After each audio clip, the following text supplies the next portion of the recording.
And what you just said too, Kimon, makes me actually want to go into my next question about how is public safety defined when Black communities already feel criminalized rather than protected? Because they already tell us we're criminals, right? So how are you going to tell me I'm the criminal, but then come protect the criminal? So how do we define public safety in this space? Public safety should be defined by public input. Okay.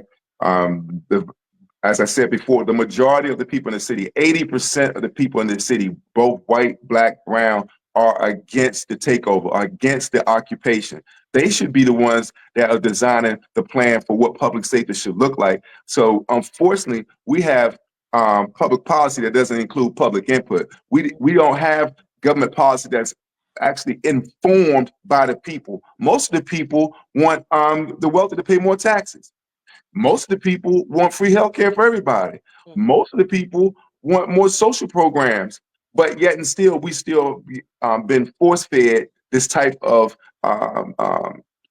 occupation, police force, heavy handed militarization, and it's the same playbook that America's foreign policy is based upon. So public safety is based upon equality.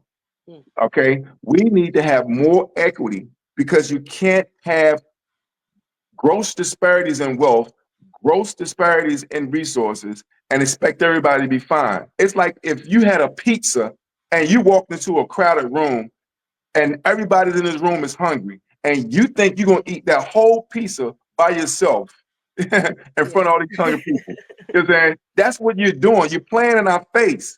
Okay. So public safety should be based upon public input. And 80% of the people in this city are against what's happening. And until we are able to do something about it to get the government to bend to our will, we will continue to get more we got, and we will be heading down a funky road.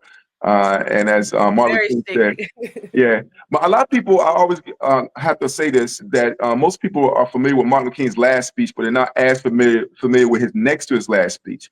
That speech was entitled "Remaining Awake During a Great Revolution." He goes on to say in that speech that far too often people find themselves living in periods of great social change, but yet they fail to develop the new ideas and the new mental responses that the new situation demands. They end up sleeping through a revolution. And I submit to you that's the quintessential definition of stay woke, which is why the right wing has turned into a pejorative. And it breaks my heart when our people are repeating the words of our oppressors.